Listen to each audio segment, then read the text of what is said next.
Hello, amigos, bienvenidos a un episodio más de Mi Humilde Opinión, el podcast donde hablamos de moda, estilo, tendencias, chismecito y mucho más. Amigos, ¿ustedes se han hecho preguntas súper introspectivas sobre la moda, sobre su forma de vestir? ¿Piensan en que están vistiendo su alma? Hemos hablado tantas veces de cómo la representación interna muchas veces se ve reflejada en la representación externa. Pues hoy tengo el honor de tener un invitadazo de lujo que nos va a contar un poco la perspectiva que él tiene respecto a la moda. Vamos con la musiquita y empezamos.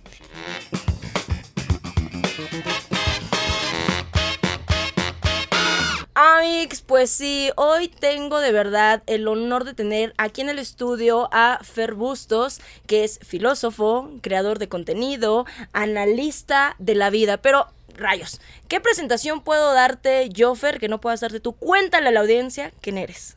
Hola, Ale, pues muchas gracias por invitarme acá a platicar contigo y también pues a generar un diálogo con todas las personas que te ven y que te escuchan, con todo tu público, que es bastante. Yo nada más veo como es envidiable, pues siento, es una envidia buena, pues el cariño que te tienen tus seguidoras, tus seguidores es impresionante, ¿verdad? Me encanta ver como todo el amor que te dan, el apoyo, cómo están al pendiente de tus proyectos, que digo, qué envidia, de verdad. Entonces, muchas gracias por invitarme acá a compartirme un poquito de espacio con tu público. Y pues nada, ¿cuál era la pregunta? ¿Quién soy? Pues mira, es una pregunta muy difícil, ¿no? No me gusta a veces como tratar de responderla porque creo que lo que termina por dar más cuenta a veces de uno es más que nada las relaciones que uno tiene, ¿no? Es decir, que soy hijo, soy hermano, soy amigo, todo este tipo de cosas creo que son más importantes, pues a veces, pues esas relacionalidades. Pero en un ámbito, digamos, como laboral, para definirme un poquito y dar un poco de contexto, pues estudié la licenciatura y la licenciatura y la maestría en filosofía en la Universidad Veracruzana. El doctorado lo estudié acá en la Ibero, pero de ese no me he titulado, me falta la tesis. Siendo honesto, no sé si quiero ya titularme y ser doctor, la verdad. Siento que ya lo siento como algo vintage, pues como anacrónico. O sea, es como que antes siento que era más importante que te dijeran, doctor, cuando tenía 20 años soñaba con que me dijeran, doctor Fernando Bustos. O sea, hoy en día me da absolutamente igual, sí. Y pues bueno, eso, soy como crítico de cultura, llevo mucho tiempo escribiendo en diferentes lugares. Escribí durante muchos años, por ejemplo, en La Tempestad, en Tierra Adentro, que es esta revista de Conaculta, en Nexos, y estuve también escribiendo un ratote, tenía una columna de opinión en el Washington Post en español. ¿Y qué más? Pues bueno, profesor universitario, obviamente de temas de filosofía, estética, violencia, representación y demás. Cine y cosas así por el estilo. Y ¿qué más? Pues creo que eso, ¿no? Bueno, y a veces también trabajo así como dando como consultoría a diferentes empresas, así como agencias de publicidad, a despachos de arquitectura, y lo que salga, No, pues. bueno, multifacético. Hoy en día, efectivamente, lo que salga y de donde se pueda, ahí uno está. Así Qué es, Ale. multifacético, Fer. Fer, ¿qué te llevó a estudiar filosofía? Te voy a decir algo. Hoy en día es bien raro ver todavía a personas que digan, estudié filosofía. Todavía incluso cuántos memes hay de que la carrera de los marihuanos, de que la carrera de los deprimidos, de los existencialistas. Mm. ¿A ti qué te llevó a elegir la carrera de filosofía? Pues bueno, todo es. O sea, pues es que, o sea, vamos, muchos de los clichés son clichés justamente porque tienen algo, ¿no? De repetitivo que se presenta continuamente, ¿no? Entonces sí, tal cual, también, es decir, las cosas han cambiado muchísimo en los últimos 30 años, pues, y pues soy todavía como de otra generación en la que me tocó, digamos, como crecer apenas con el internet y todo este tipo de cosas que hoy es como la normalidad. Y entonces, pues cuando estaba yo en la secundaria, en la prepa, tenía como muchas llamémoslo así, que en ese momento no tenía idea de qué pasaba, pero tenía como estas crisis de despersonalización, que no sabía si existía, si no, y pues me maltripeaba horrible. Pero, pues vamos, hoy en día tenemos un montón de información de eso, tenemos a gente que habla sobre todo este tipo de problemas, tenemos como más en el ámbito, en el imaginario colectivo, como conceptos, ya que nos ayudan como a poner, a etiquetar, pues, a tratarlos. Pero en ese momento era como de que, ¿qué chingado me pasa? ¿No? No tengo absolutamente idea de qué me está sucediendo y es como de que me estoy volviendo loco, ¿qué pasa, no? Y yo obviamente sí recuerdo como que mi mamá entraba así como que, ay, ¿qué le pasa a mi hijo, no? Y pues bueno, ¿no? Hubo un momento en el que, en el que en la prepa, pues, leyendo un libro de estos de la SEP, de pronto venía un fragmento del discurso, perdón, de las meditaciones metafísicas de Descartes, ¿no? Y que justamente es como este momento en el que Descartes duda acerca de su existencia y que dice, bueno, ¿cómo puedo genuinamente comprobar que existo, no? Y que es como a partir de esto deriva el famoso pienso luego existo. Y entonces cuando leí todo eso, yo dije, wow, ¿no? O sea, dije, ok, ¿no? Esto es más o menos como lo que estoy atravesando en el pensamiento. Y aquí hay como una respuesta, como una balsita que me ayuda a mantenerme en flote. Y sin saber bien a bien qué era la filosofía, como que dije, ok, este güey es un filósofo, ¿no? Y claro, no como iba en prepa pública, no me daba clases un filósofo, no me daba clases un güey que había estudiado derecho, pero que cumplía con el perfil. Entonces no sabía qué chingados era la filosofía, pero dije, ok, si esto es la filosofía, probablemente aquí voy a ir encontrando como más personas que han pensado cosas similares, solamente que hace un chingo de años antes que yo, ¿no? Y me van a dar como fortaleza, pues epistémica, argumentativa, para poder hacer frente a muchas de las cosas que siento. Y por eso realmente es que me incliné por estudiar filosofía, ¿no? Para encontrar respuestas. Sí, o sea, sí, para entenderme mejor, ¿no? Y también como darte cuenta, o sea, eso me hizo darme cuenta que muchas de las cosas que yo sentía y que y que estaba pensando no eran nuevas, ¿no? Sino que ya había gente hace un chingo de años que las había pensado y que las había desarrollado y que dije, ok, hay que sumarme a todo eso para ver qué onda. Pero sí, por eso, ¿no? Entonces sí un poco por temas, digamos, como que existencialistas, como decías, ¿no? Y todo ese tipo de cosas. Sí, por eso tal cual llegué a la filosofía. Justamente en el primer capítulo que grabamos de este podcast, yo les decía que para encontrar su estilo tenían que hacer un estudio profundo de quiénes eran ellos y que justamente tenían que hacerse esa pregunta tan difícil de quién soy yo, qué soy, qué quiero, a dónde voy, qué quiero reflejar y que esa parte justamente va construyendo tu estilo y es una parte como de la imagen, es una parte de esto. ¿De dónde viene esta idea, Fer, de querer, o de tú de dónde crees que viene esta idea de querer reflejar lo que somos internamente en el exterior? ¿Y crees que es algo importante?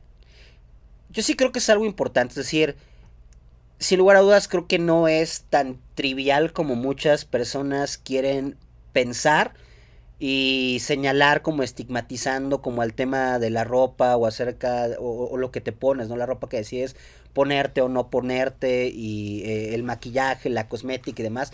Yo no creo que sea trivial, no creo que más bien en realidad es más profundo de lo que a veces queremos aceptar. No todos, a veces de lo que muchas personas quieren aceptar, ¿no? Porque, y regresando un poco a esto que estabas diciendo, de que para encontrar el estilo tienes que hacerte preguntas de quién soy, yo estoy completamente de acuerdo, ¿no? Y creo que una manera de pensar esto, de tener como una extensión a esto es que no solamente, es decir, ¿qué somos, no? Es decir, no nada más qué soy, sino qué somos, ¿no? Es decir, soy una cosa que piensa, pero esa cosa que piensa es material o es inmaterial o cómo se sostiene. En fin, no nos podemos hacer como diferentes preguntas, muchas tienen respuestas ya. Pero es decir, solamente soy una cosa que piensa, pero ¿dónde está depositado esto que piensa, no? Y eso que piensa está depositado a final de cuentas en un cuerpo. Es decir, si lo queremos pensar incluso bajo estos términos dualistas de que somos alma y somos cuerpo, que es como una discusión pues antiquísima pues, pero que todavía sigue hasta el día de hoy, que muchos se siguen pensando en términos dualistas de que somos alma y somos cuerpo, pero en términos más contemporáneos hay algunos que lo podrían pensar como de que somos mente y somos cuerpo. A mí me encanta, hay como una superación que se da de este dualismo, que por lo menos lo propone un filósofo que se llama Merleau-Ponty. Y Merleau-Ponty dice, "Wow, o sea, tenemos que dejar de pensarlos en términos dualistas, ¿no? Más bien somos conciencia encarnada. Es decir, no podemos, esto que piensa y esto que siente, no puede ser sin el cuerpo. Es decir, forzosamente necesita el cuerpo para poder ser, ¿no? Es decir, no podemos pensarnos simplemente como, este es un concepto de inteligencia artificial, no podemos pensarnos como el cerebro en la cubeta, ¿no? Como que simplemente hay como una cosa que está ahí pensando y que está sintiendo y que se puede desanclar del cuerpo. No, Claro. necesitamos el cuerpo para ser, para sentir, para pensar. Y entonces, regresando a esto o sea, ¿qué somos? Pero ¿qué soy? Es decir, soy también un cuerpo, ¿no? Es decir, también soy un cuerpo y como un cuerpo que soy, también debe de haber una suerte de preocupación física, ¿no? Sin embargo, creo que históricamente, claro, y sobre todo esto tendrá en buena medida culpa la tradición filosófica, la tradición del pensamiento, la tradición judeocristiana, que nos va, sobre todo la tradición judeocristiana, ¿no? Que nos va enseñando a que cualquier tipo de preocupación que tú tengas sobre tu físico, sobre tu apariencia, es terriblemente superficial y no Banal. deberías de tener ese tipo de preocupación, ¿no? Claro. Hay un libro de la Biblia que me gusta, no soy creyente pues, pero me gusta mucho, que se llama el Eclesiastés, ¿no? Y en el Eclesiastés se trata como de un acuse constante. O sea, como el resumen del Eclesiastés, sale, sería como, ¿de qué trata? O sea, es la pregunta de qué es el hombre, ¿no? ¿Qué es el ser humano? Y la respuesta sería que el ser humano es alguien que está guiado por la vanidad, ¿no? Que todo lo que hace, la frase en griego que es como más conocido es matayotetos, taipanta matayotes, ¿no? Que es vanidad de vanidades y todo vanidades, ¿no? Es decir, todo lo que el ser humano hace es por movido vanidad. por vanidad, ¿no? Todo, ¿no?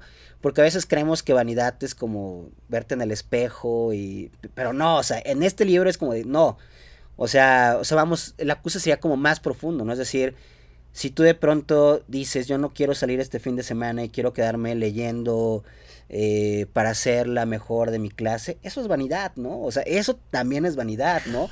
Porque estás apostando a ti, ¿no? A ti mismo. Claro, ¿no? Entonces en este libro del Eclesiastés es como de que es como un acuse, ¿no? O sea, deberíamos estar haciendo las cosas no pensando en nosotros, sino pensando en Dios, ¿no? Pero pues al final de cuentas me gusta esto y lo estoy sacando porque tiene que ver con este acuse justamente a que cualquier tipo de preocupación por nuestro físico, por nuestra apariencia, por la manera en la que nos presentamos frente a otras personas, es acusado como de vanidad, pero sí desde la tradición judeocristiana se mantiene eso, ¿no? Vamos, incluso pensámoslo, ¿no? Como en esto del ayuno, ¿no? O sea, la tradición judeocristiana privilegió durante mucho tiempo los cuerpos que eran excesivamente delgados. ¿Por qué? Porque era la gente que ayunaba, ¿no? Porque no tenía una preocupación, estaba pensando y estaba más bien a disposición De Dios. completamente, ¿no? Claro, en cuerpo y en alma. Sí, sí, sí. Y entonces, pues desde ahí creo que, o sea, desde ahí se comienza a tejer, me parece, mucho de mucho de este señalamiento peyorativo con relación a la moda y a la apariencia, ¿no? Porque se comienza a señalar que lo que nos debería interesar más es cómo somos por dentro, ¿no? Cómo es nuestra alma, la dedicación que tenemos hacia Dios, Pero claro, también esto de manera paralela va corriendo con la historia del pensamiento, de la filosofía durante muchos años, que es, ok, que igual no están pensando en Dios, pero están pensando en como, ok, ¿cómo voy a ser más inteligente? Lo que hay que cultivar es la razón, todo lo demás es accesorio, todo lo demás no lo necesitamos, es vanidad, no, el pensamiento es lo que tenemos que privilegiar, ¿no? Pero entonces, o sea, más bien es como, venimos de una tradición que nos ha querido decir que no tenemos que pensar en nuestra apariencia, en la representación que tenemos, pero que esto justamente se ha subvertido en los últimos, pues no en los últimos años, ¿no? De 100 años para acá, quizá, ¿no? Pero para la gente normal, ¿estás de acuerdo? Porque, o sea, ahorita que hablas de esto, es muy gracioso cómo lo manejaba, si quieres decirlo así, la iglesia o la religión, pero cómo también los máximos reyes que eran iluminados por mismo Cristo y que se hacían reyes porque Dios así lo quiso, y los padres, y cómo la iglesia ha ido construyendo esto también lleno de banalidad, en iglesias llenas de oro, en iglesias llenos de trabajos manuales, en iglesias construidas por manos esclavas, cómo esta dualidad y esta charla, o sea, justamente esa dualidad que es el humano, esa hipocresía que es como que tan característica del humano, de decir, tú no puedes, ¿por qué siempre el pueblo no puede con esa vanidad? Pero ¿por qué los reyes y los padres y la iglesia sí tiene derecho a esa vanidad? Y es loquísimo eso, ¿no? O sea, pensarlo así como lo dices, porque claro, ¿no? Absolutamente, ¿no? Pero que al mismo tiempo obviamente está simbólicamente para generar un cierto distanciamiento, pues social y eclesiástico, pues entre la gente normal y todo este tipo de personas, ¿no? Los reyes, o que entras a la iglesia y que sientas que es como un espacio completamente sagrado, pero a partir de todo este tipo de cosas. Entonces, claro, es curioso, pues, ¿no? Pero también justamente es como decir, y que ahí está claro, ¿no? Esta hipocresía y esta mentira, ¿no? La realidad es que por más que han dicho, o que estamos habituados de esta tradición que dice como que esto es vanidad y no nos debería de importar, importa, ¿no? Y justamente tal cual es como este dicho como común, ¿no? De a calle, pues, ¿no? De que el hábito hace al monje, pues tal cual es eso, ¿no? Es decir, es una mentira que no les haya importado, que no le importe a la gente, ¿no? La realidad es que nos importa más de lo que estamos dispuestos a aceptar. Claro, ¿no? Y se ve, vamos, son esas cosas, es decir, yo puedo decir que no me importa, que no le tengo miedo a las cucarachas, ¿no? Pero si sale una cucaracha y yo brinco y vuela y grito porque voló, pues, o sea, ¿le tengo miedo o no les tengo miedo a las cucarachas, no? Es decir, a final de cuentas, yo puedo decir una cosa, pero los hechos, pues, constatan o sea, o sea, están generando como una suerte de validación o no validación de lo que yo estoy diciendo, ¿no?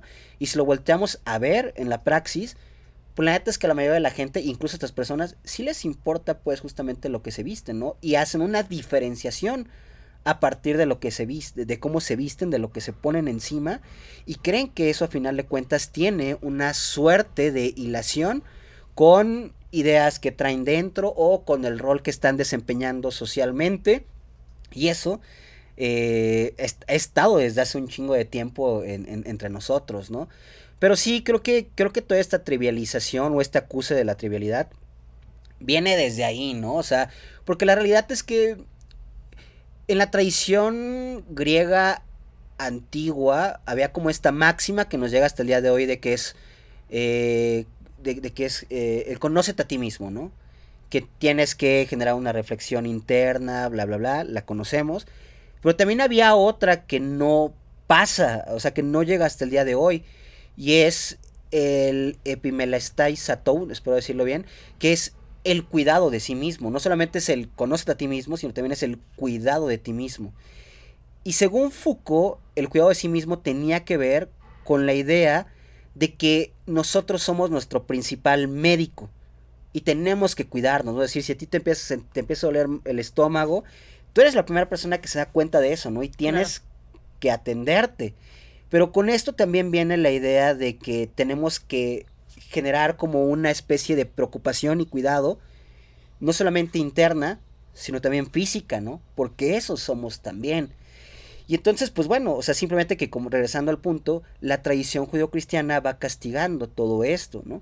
Pero que tengamos esta preocupación física, esta preocupación por lo que nos ponemos, por cómo nos maquillamos, yo creo que más bien es una respuesta, pues por así decirlo, normal, pues, o una consecución de lo que somos, pues, y de cómo nos jugamos a una sociedad, ¿no? O sea, Creo que después de tantos miles de años es como darle la razón a este pensamiento, ¿no? O sea, empieza desde el skincare, desde el bañarte, el perfumarte, o sea, todos los cuidados que ahorita ya que todo orgánico, gluten free, darle lo mejor a tu cuerpo, ejercítate, despierta, y esta idea del cuidado de sí mismo.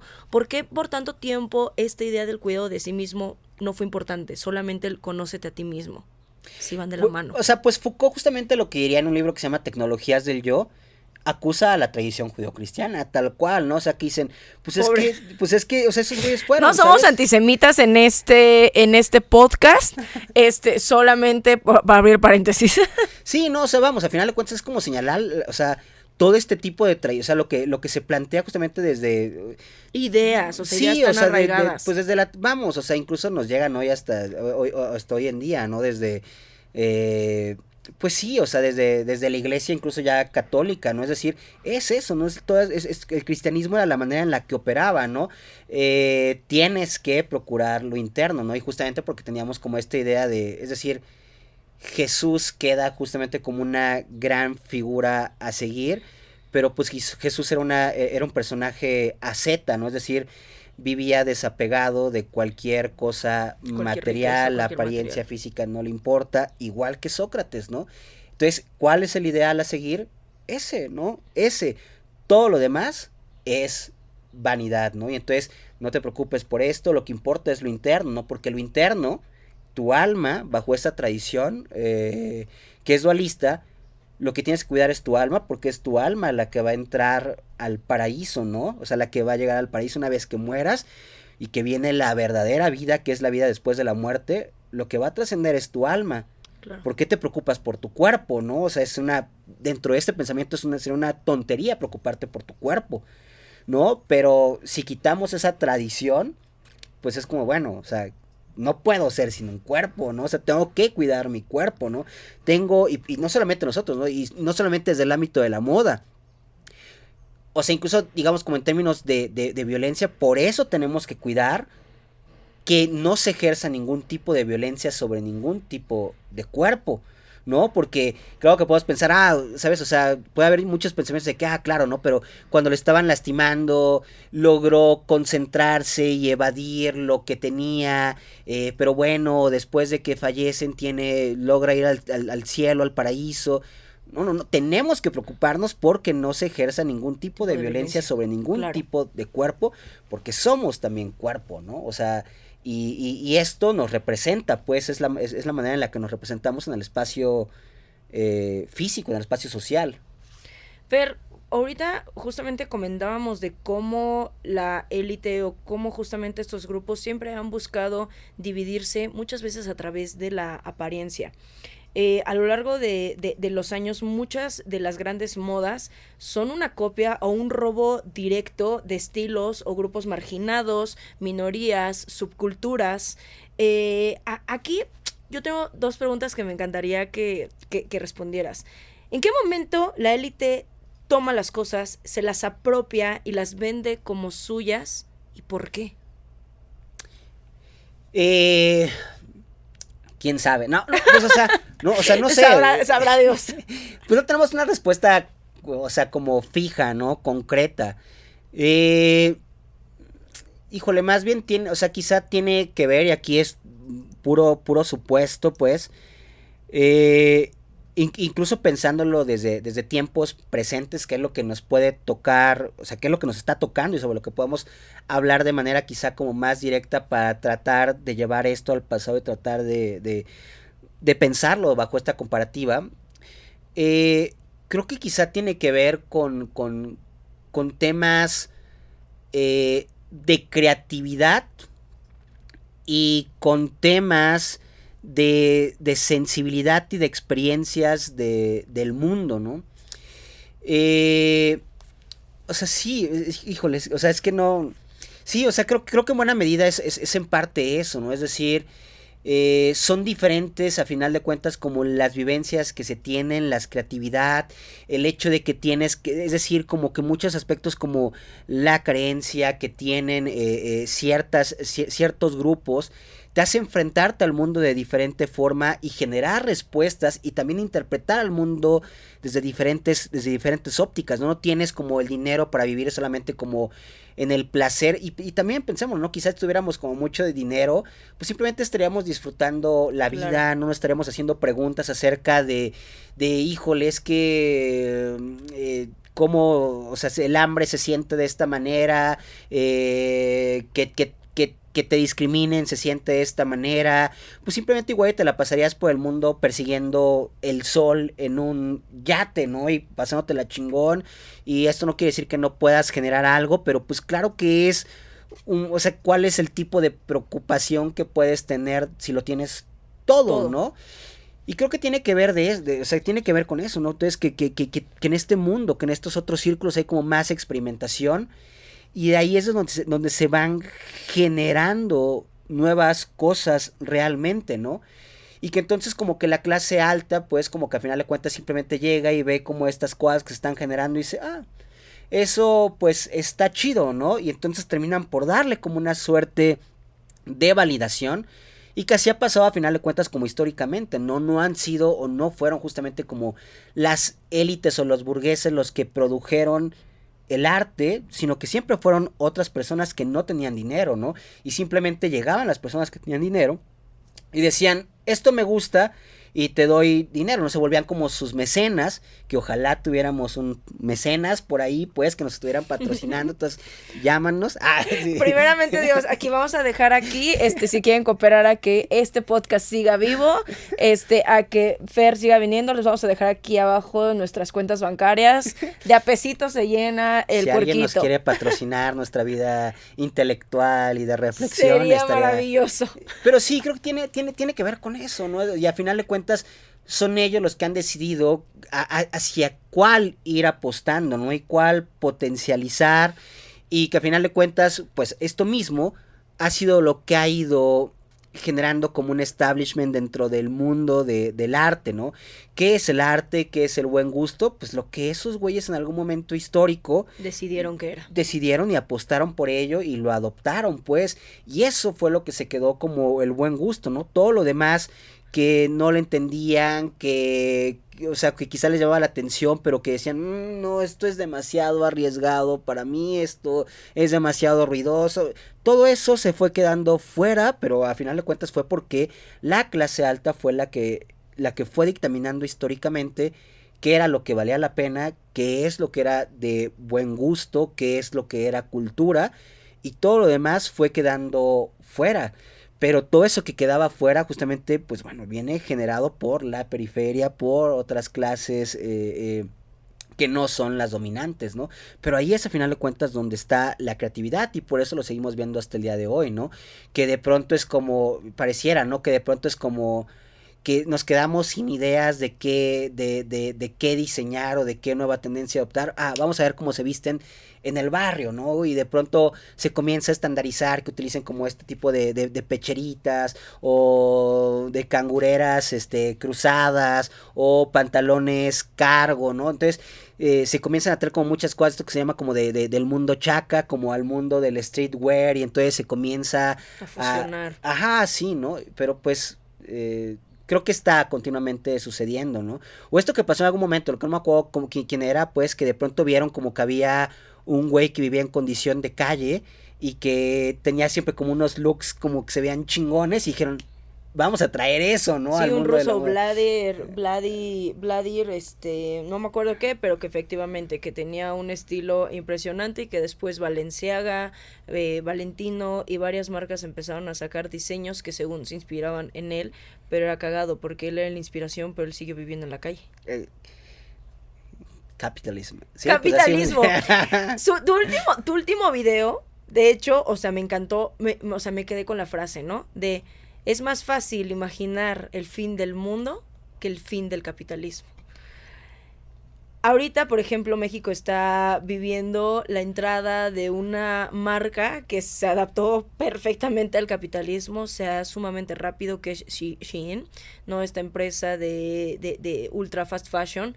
Y aquí la cuestión es que van a hacer la producción. Eso quiere decir que van a matar a las textileras mexicanas que estaban haciendo trabajos muchas veces para los mexicanos. En algún momento México fue una potencia textilera y llega esta parte.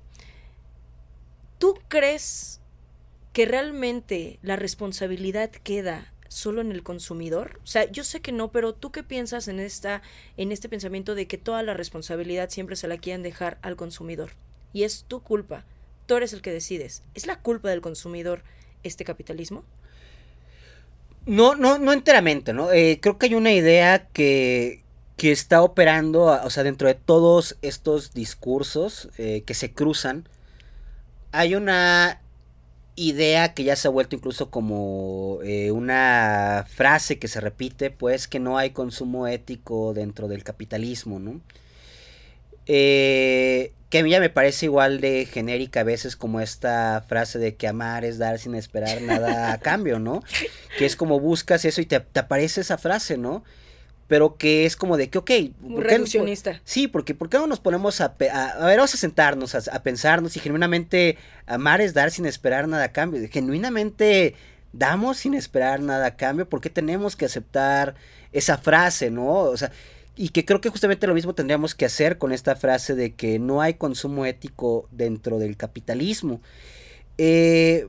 Porque, o sea, claro, yo consideraría que dentro, que el capitalismo justamente tiene muchos problemas en términos de ética, ¿no?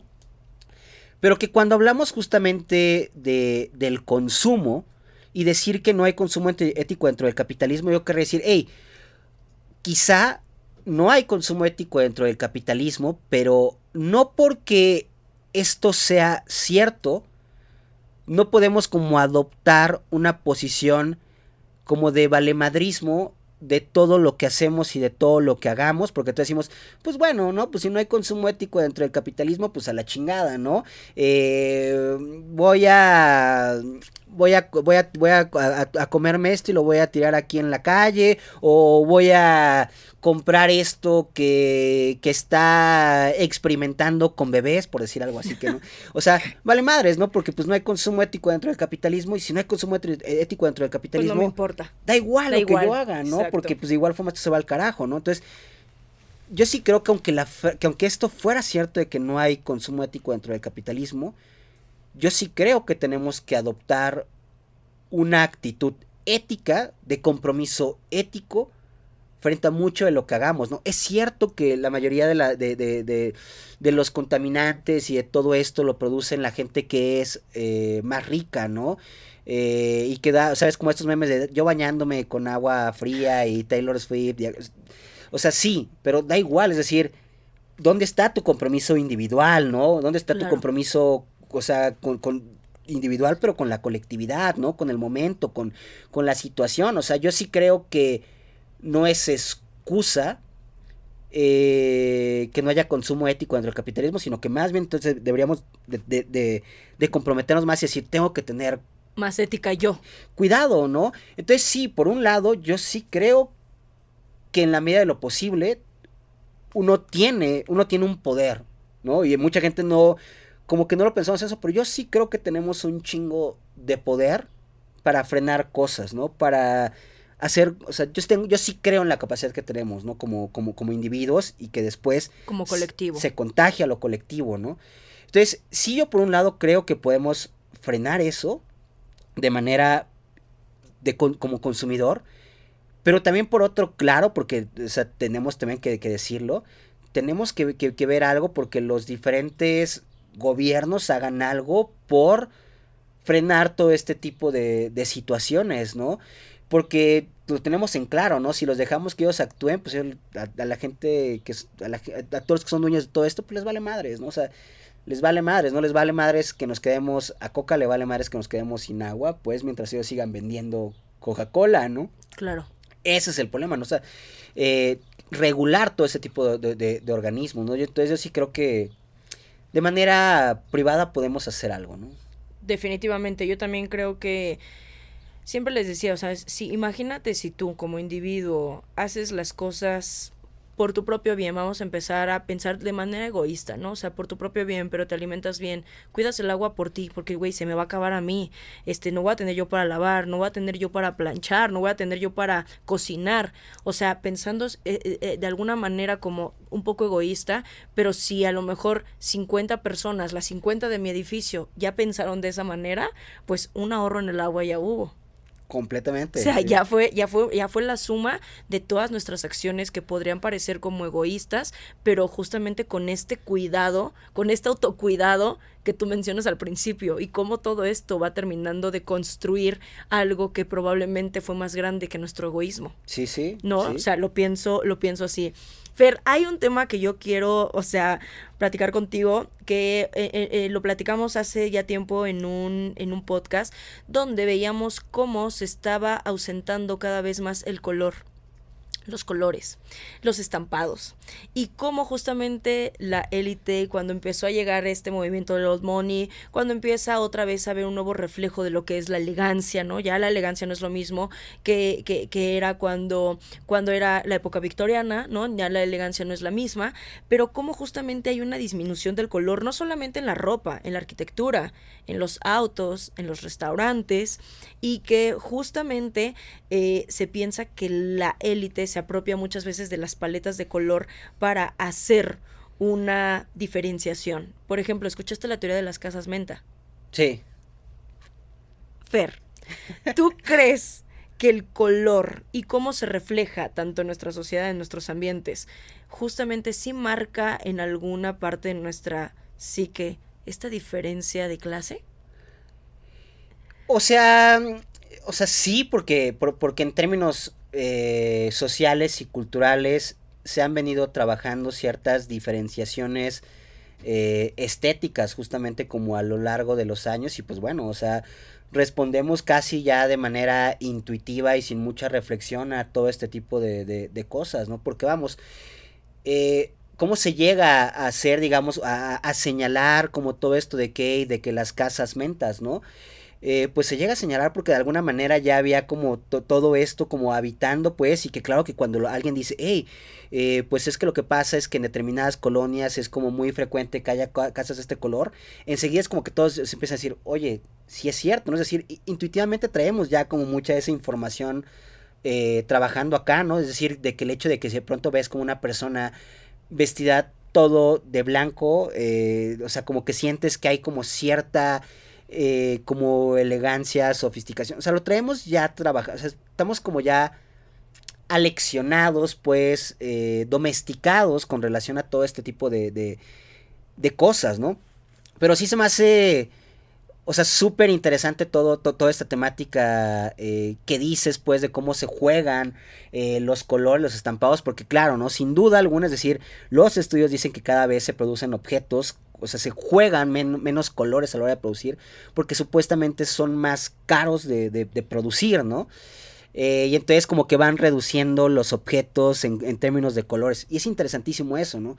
Por otro lado, yo sí creo, es decir, por ejemplo, hay como, me acuerdo que hubo como un tweet que se volvió muy viral hace tiempo, que hacía como un acuse hacia la arquitectura de que cada vez está como más, o sea, que cada vez es como más frecuente lo minimalista. Sí, sí, sí, sí.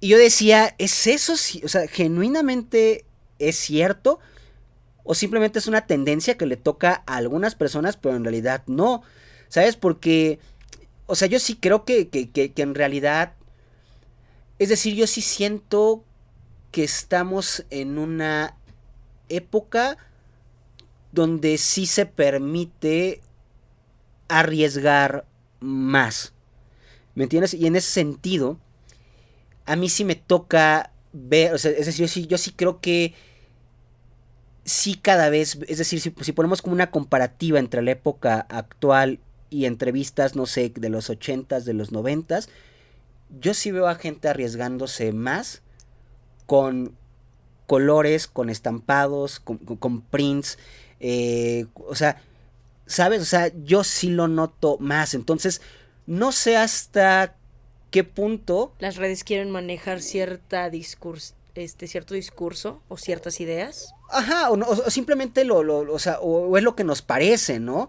Porque es como, ¿sabes? Como este tweet que se volvió viral, que supongo lo viste, no sé si de hecho hiciste algún comentario, de una chica en Monterrey que dice que va como a un evento. Ajá, y que todas estén iguales. Claro, ¿no? Pues quizá desde ese contexto. Claro. Les parece eso, De hecho, ¿no? dijeron como, güey, es que estás hablando de las sanpetrinas. Dice, porque si tú te bajas más a colonias más populares, todas las chicas se visten increíble. Y entonces ahí decíamos, claro, un grupo marginal. Entonces, claro, en esta idea, la elite siempre se mantiene como en su mismo círculo, creyendo que es lo que se ve bien y con elegancia y lo socialmente aceptado. Sí, pero y que ella misma lo decía, ¿no? Que si venía acá a Ciudad de México, ella se encontraba más riesgo de alguna manera, no decía con esa palabra, pero se encontraba con más riesgo.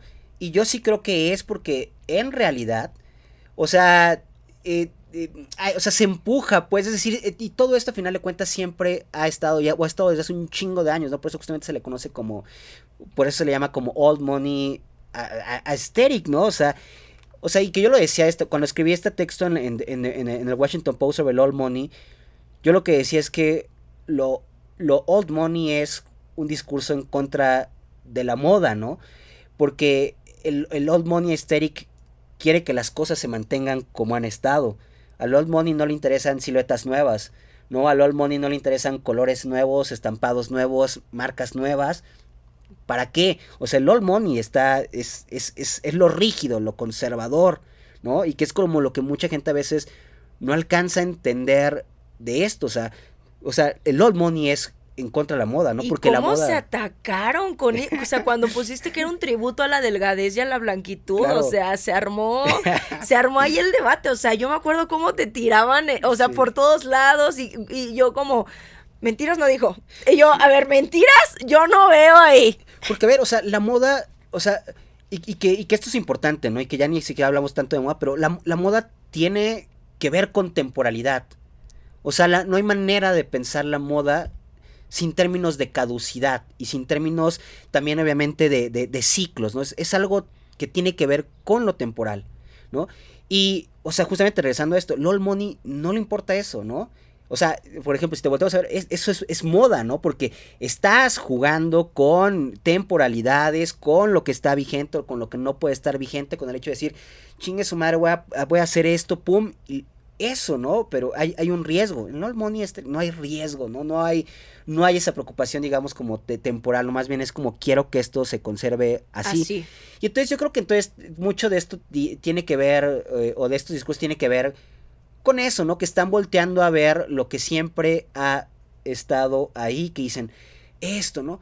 Pero también por otro lado es como con este trend que había de que las cosas cada vez tienen más a lo minimalista, es como, güey, entra cualquier casa de cualquier persona que verdad tenga mucho dinero y las personas que tienen un chingo de dinero, sí, a veces, y que es un contraste, ¿no? Que son como a veces como muy minimalistas con los colores que se ponen, pero sus casas son súper barrocas. Sí. Sus casas son súper barrocas, o sea, sus casas tienen muebles de hace un chingo de años, con texturas que, esta cosa me la traje de la India y mil mamadas, ¿no? Entonces, ¿dónde entra, o sea, quiénes están, o sea, para quiénes son de moda eso, ¿no? O sea, son tendencias, ¿no? Creo más bien, o sea, que de pronto afectan a unos sectores, pero en realidad no todos. Mi mente conspiranoica, o sea, me dice que la elite justamente te vende a ti esta idea y como la sociedad es una sociedad súper aspiracional, se casa con esta idea de que el minimalismo es lo cool, de que lo minimalista es limpio, de lo que minimalista,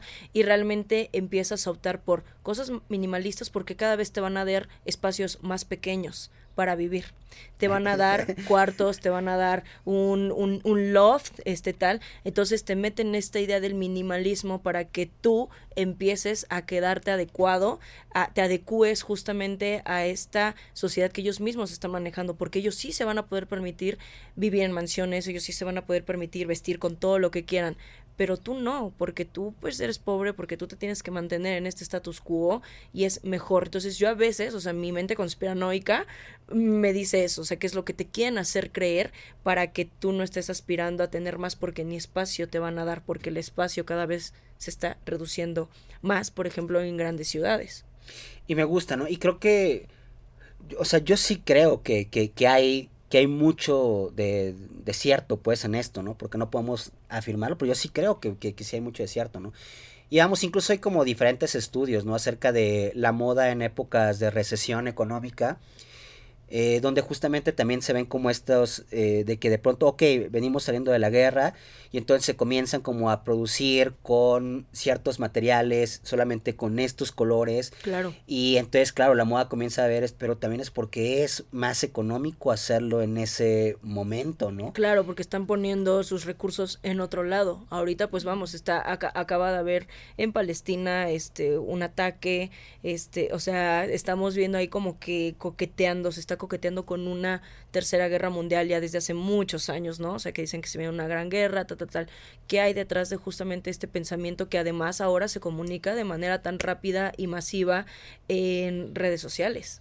Sí, entonces, claro, ¿no? También habría que pensar por qué, o sea, por qué si se está tratando de hablar mucho acerca de paletas como monocromáticas, ¿no? De ciertos colores, y también pensarlo, ¿no? Con esto que decíamos, ¿no? De que cada vez disminuyen los colores, porque claro, dicen que es como más caro hacer cosas de colores.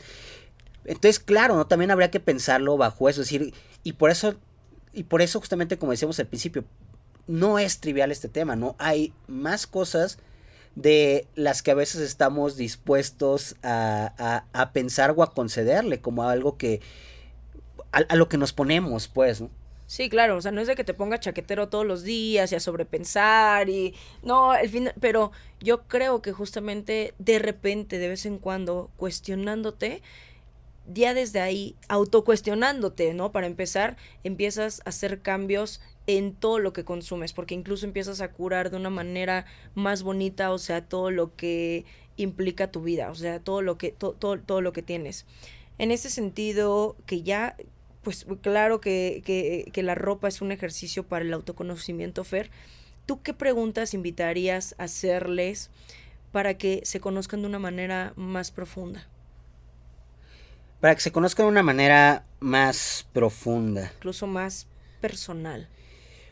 Eh, o sea, yo sí creo que algo que tenemos que comenzar a hacer primero antes es concedernos tiempo para nosotros, para estar con nosotros mismos, porque a mí me parece que como que vivimos todo el tiempo tratando de distraernos, es decir, tenemos como mucho miedo de aburrirnos, pero justamente creo que el aburrimiento es parte del autoconocimiento, ¿no? Y que para mí, por eso algo importante en la pandemia fue eso, ¿no? Que yo como que vi que mucha gente en la pandemia entró como en crisis porque estaban aburridas, porque no podían salir a la calle a comprar, ¿no? Y entonces como que comenzaron de que hacerse un chingo de preguntas, hubo gente que dejó su trabajo, gente que cambió de carrera, porque hubo introspección, porque hubo aburrimiento, ¿no? Porque no podías hacer nada más quedarte en tu casa y de pronto te aburrías ya de ver Netflix o lo que sea. Entonces pensar, ¿no?